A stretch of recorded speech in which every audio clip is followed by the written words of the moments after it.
Muy bien. Cuando voy en el metro intento no pasar cerca de la policía. ¿Te ha pasado? ¿Conoces a alguien que le haya pasado? ¿Cómo te sientes? Ay, bueno, sí, a mí me ha pasado. Estuve un año sin documentación y he tenido que cruzar la frontera muchas veces en ese año.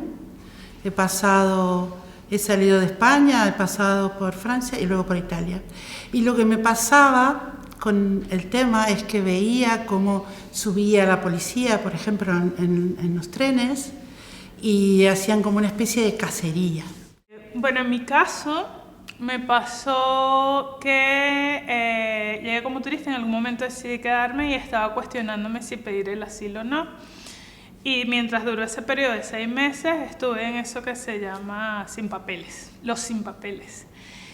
Y fue una situación sumamente tensa porque es como que de repente de un día a otro eres alguien y de repente pasas a desaparecer del mapa. Y entonces, claro, ver esa figura de autoridad es como que si tuviese tatuado en la frente: soy ilegal.